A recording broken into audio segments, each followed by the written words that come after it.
Shalom and good morning everyone. చాలామంది ఏమనుకుంటారంటే ఆయన ఇజ్రాయేల్ యొక్క స్తుతి హోమములే అంగీకరిస్తాడు, అన్ని జనులైన మన యొక్క స్తుతి హోమములు అంగీకరించడని చాలా పొరపడుతుంటుంటారు. బిడ్డలారా, వారిని ఎన్నుకున్నది, ఏర్పాటు చేసుకున్నది నిజమే. వారికి తొట్టుపాటు కలిగింది, వారు రక్షణలో లేరు. కానీ రక్షణలో ఉన్న మన యొక్క స్తుతి హోమములే ఆయనకి ఎక్కువ ఇష్టము. నజరుడైన యేషుక్రీస్తు రక్తంలో కడగబడిన మన యొక్క స్తుతి హోమములే ఎక్కువ ఇష్టము. అలా అని ఇజ్రాయేల్ యొక్క స్తుతి హోమములు ఇష్టం కాదని కాదు. వాళ్ళు స్తుతించినట్టుగా మనం స్తుతిస్తే, వారు ఆరాధించినట్లుగా మనం ఆరాధిస్తే, వారు యుద్ధ భూమిలో సైతము స్తుతించి ఆరాధిస్తూ యుద్ధానికి వెళుతారు. కాబట్టి ఆయన ఇజ్రాయేల్ చేయు స్తుతి హోమములపైన ఆశీనుడు అవుతున్నాడని దావీదు రాజు గారు కీర్తన రాస్తున్న కీర్తన గ్రంథము 22వ అధ్యాయము 3వ వచనం. నీవు ఇజ్రాయేలు చేయు స్తోత్రముల మీద ఆసీనుడవై ఉన్నావు. చూసారు ఎంత మంచి కృపావాక్యం ఉందో ఈ దినమున మనకు.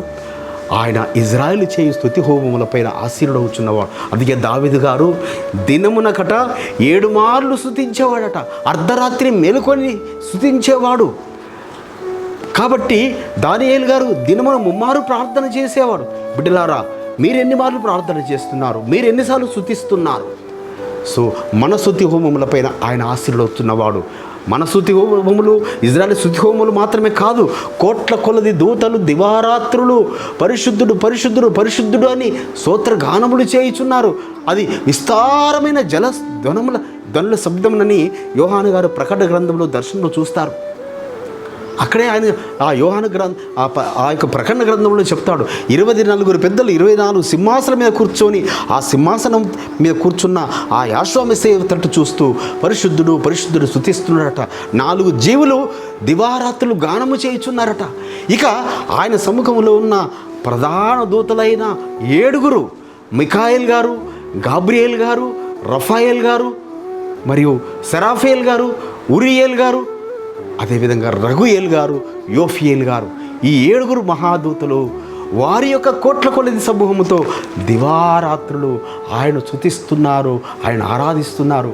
కాబట్టి బిడ్డలారా, మనము స్తుతించే కొద్ది సమయమైనా ఆ దూతలతో కలిసి స్తుతించే భాగ్యము, ఆ దూతలతో కలిసి ఆరాధించే ధన్యత మనకు వారం ఒక్కరోజు ఆయన సన్నిధికి రావడమే కష్టము.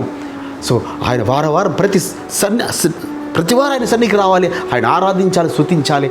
అప్పుడు పరమ తండ్రి తప్పనిసరిగా మనల్ని ఆశీర్వదిస్తాడు.